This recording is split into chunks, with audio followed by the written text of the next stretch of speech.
তৃতীয় নম্বর পর্যায়ে চলে যাবে। এটা কিরকম ধরনের ইয়ে হচ্ছে? তো আমাদের উনুন ধরে গেছে, এবারে কড়াই বসবে আর আমরা চলে এসেছি হচ্ছে তিনতলার ছাদ।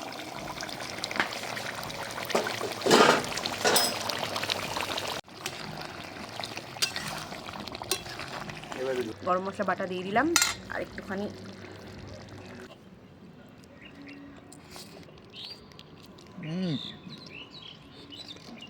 অসাধারণ।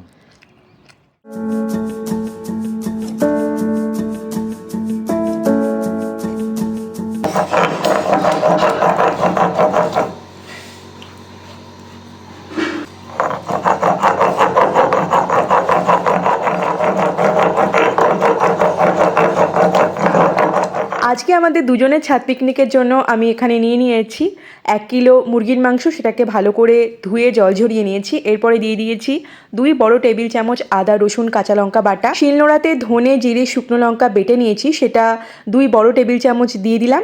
সাথে দিয়ে দিলাম 1 চামচ হলুদ গুঁড়ো আর হাফ কাপ মতো সর্ষের তেল আর নুন দিয়ে ভালো করে ম্যারিনেট করে 2 ঘন্টা মতন রেখে দিয়েছি। এবার সব কিছু নিয়ে ছাদে গিয়ে রান্না করার পালা। চলো ভিডিওটা শুরু করা যাক। তো আমাদের উনুন ধরে গেছে, এবারে কড়াই বসবে আর আমরা চলে এসেছি হচ্ছে তিনতলার ছাদে। পুরো নিচে তো দেখতেই পেলে যে ম্যারিনেট করে রাখলাম মাংস বাটা মশলা দিয়ে। আর বাটা মশলা আর উনুন, মানে উনুনের জালে রান্না যে মারাত্মক কম্বিনেশন। তো এখন রান্না শুরু করবো আর আমার চোখ জ্বালা শুরু হয়ে গেছে।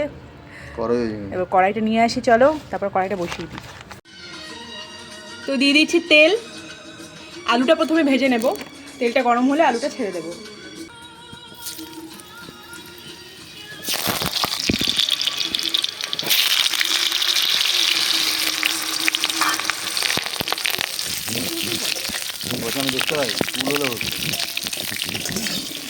দেখো আলুটা ভাজা হয়ে গেছে লাল লাল করে, এবারে তুলে নেবো আলুটা।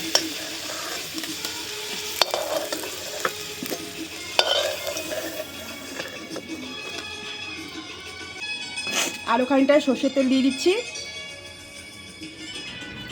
দিয়ে দিলাম তেজপাতা শুকনো লঙ্কা আর একটু দিয়ে দিলাম চিনি। চিনিটা দিলে ভালো রং হবে।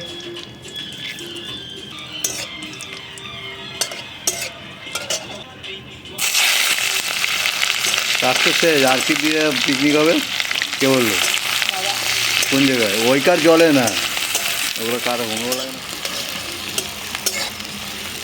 দেখো পেঁয়াজটা হালকা লাল করে কিন্তু ভাজা হয়ে গেছে আমার। এবারে কষানো মাংসটা দিয়ে দেবো। পেঁয়াজটা হালকা লাল করে ভাজা হয়ে গেছে, এবারে চিকেন, ম্যারিনেট করা চিকেন দিয়ে দিচ্ছি।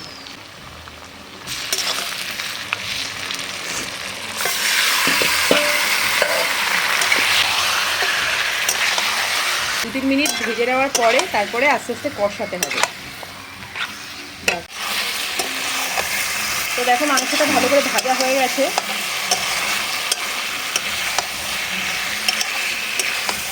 তো এই মুহূর্তে আমি দিয়ে দেবো এখানে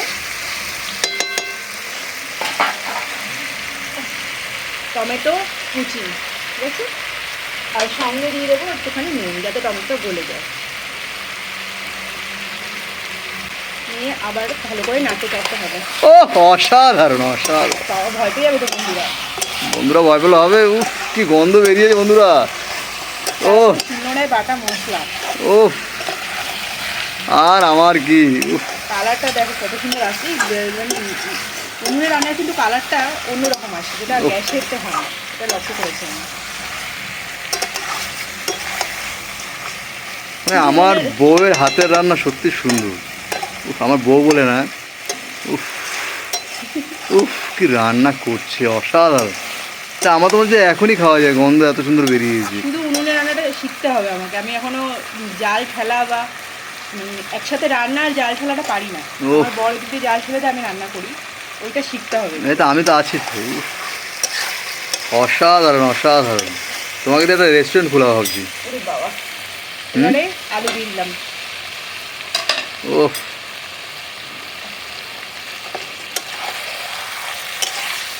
এবারে শুধু ভালো করে কষাতে হবে। আলুর এই প্রচলনটা একমাত্র আমাদের পশ্চিমবাংলায় আছে, বাইরে কেউ আলু দিয়ে মাংস খায় না। ওরা লজ্জা পায়। আমার আলু দিয়ে কত সুন্দর লাগে, আমরা আলু আলু আলু আলু থাকবে মাংসে, ভাবতেই পারে না। আমাদের কাছ দিয়ে দেখে তারপরে শিখে তারপর খাচ্ছে এখন দুটো। তো এবারে মাংসটা ঢেকে দেবো 5 থেকে 7 মিনিটের জন্য, আর ততক্ষণ মাংসটা কষতে থাকুক, তারপরে আবার ভালো করে কষিয়ে জল ঢালতে হবে। তো এখন আমি ঢেকে দিলাম।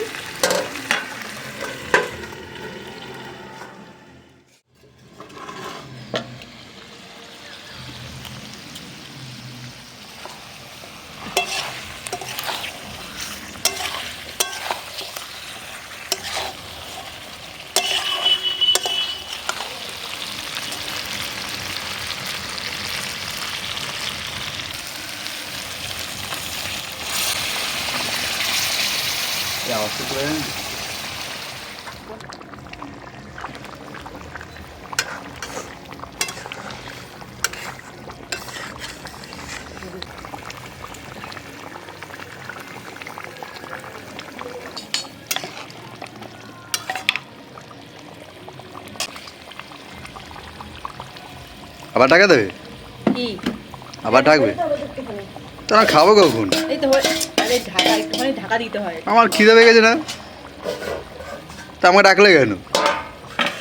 জানো আমার সামনে রান্না করলে আমার খিদে পেয়ে যায় বেশি। আরো মাংস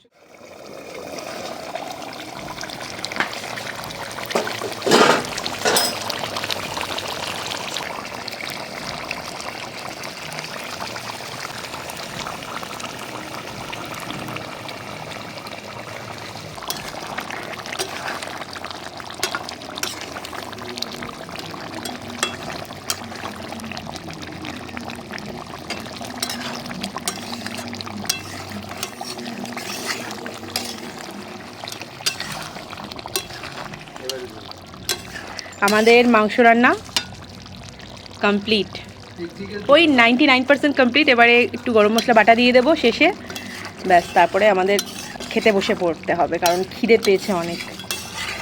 পিকনিকের 3টে ধাপ, একটা হলো রান্না করা, দ্বিতীয় হলো আনন্দ করা, আর তৃতীয় হলো খাওয়া। এখন আমরা 3য় নম্বর পর্যায়ে চলে যাচ্ছি। এটা কিরকম ধরনের ইয়ে হচ্ছে? বাবা, আমার বর যেখানে থাকবে না সেখানটা জমিয়ে দেবে একদম। দেখো তেল আস্তে আস্তে ভেসে উঠছে ঝোলের ওপর দিয়ে, আর রঙটা দেখো কতটা সুন্দর এসেছে, কালারটা উফ, দেখেই খিদে পেয়ে যাচ্ছে। আর গন্ধ আরও মারাত্মক বেরিয়েছে। এবারে গরম মশলাটা দিয়ে দেবো। চলো গরম মশলা দিয়ে দিই, দিয়ে ঢেকে দিই। এই যে গরম মশলা দিয়ে দিলাম, গরম মশলা বাটা, আমি বাটাই ব্যবহার করি, তোমরা যারা ভিডিও আমার দেখো তোমরা জানো। তো গরম মশলা বাটা দিয়ে দিলাম, আর একটুখানি মশলা বাটা বেশি ব্যবহার করিনি, তাহলে আসল গন্ধ না চলে যায়। এবারে নেড়ে দেবো বসে।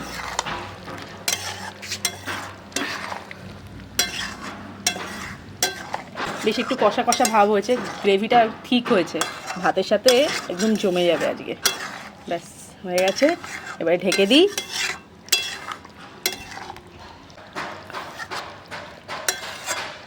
চলো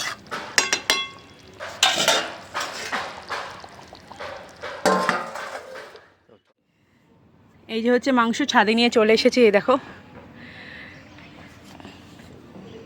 মাংসের কালারটা কি সুন্দর এসেছে, আমি তো নিজেই বিশ্বাস করতে পারছি না এটা আমি রেঁধেছি। আর এইটা হচ্ছে প্রথমে খাবে এই দিয়ে, কি দিয়ে খাবে বলে দাও? হতবাক হয়ে গেছে। এটা হলো বেতে শাক। বেতে শাক না মেথি শাক? ও এটা হলো মেথি শাক, আর এটা হলো গিয়ে ফুলকপি। ফুলকপি ভাজা। তো এটা দিয়ে খেয়ে তারপর যখন মাংস দিয়ে খাবে তখন রিভিউটা নেব। তো এটা দিয়ে আগে খেয়ে নিই। বন্ধুরা এটা দেখ, আমাকে ফুলকপি আর শাক খাওয়া পেট ভরিয়ে দিয়েছে চালাকি করে, এখন অল্প অল্প মাংস দেবে দেখবে। হ্যাঁ যাই হোক, এবার আমার বহু প্রতীক্ষিত, হ্যাঁ এই যে রানটা, উফ, leg piece, chicken leg piece. Chicken leg piece পড়ে গেল, আলু। তবে আমার চিকেন লেগ পিসটা একটু ছোটো দিয়েছে, নিজেরটা বড় নিয়েছে, কোনো ব্যাপার নেই, তাও মাংস পেলাম এই অনেক। সবসময় বড়টা নিজে নেয় আর ছোটোটা আমাকে দেয়। হ্যাঁ তোমাকে যে বেশি এই মাংস ছোটো দিই। ছোটো পিস আমাকে দিচ্ছে, হ্যাঁ হ্যাঁ। তা দেখতে পেলে, উফ অসাধারণ, তবে বউয়ের রান্না কিন্তু বলতে অসাধারণ। আর খেয়ে দেখো, রান্না যতক্ষণ না খাবে বুঝতে পারবে না। আমি তো রোজই খাই, খেয়ে আমার উফ। প্রথমে দেখা যাক। ও বাবা, যেটাই তো সেটাই গলো গলো হয়ে গেছে। গ্রেভিটা খুব দেখো সুন্দর কি থিকনেস সুন্দর, হয়েছে। কি সুন্দর যে মাখন। এই দেখো মাখন, দেখো দেখো মাখন। আমি গরমে হাত দিতে পারছি না। কাঠের জালে একটাই যে রন্ধে রন্ধে পর্যন্ত গরম উষ্ণতা পৌঁছে যায়, অনেক যেটা গ্যাসে হয় না। অনেকক্ষণ রান্না করা হয়েছে দেখতে কিন্তু পাচ্ছ? এখনো গরম। আমি হাত দিয়ে টিপতে পারছি না, এমনি ভেঙে যাচ্ছে। এবার তোমাদের দেখাচ্ছি কীরকম টেস্টটা যেমন বউ রান্নাটা করলো।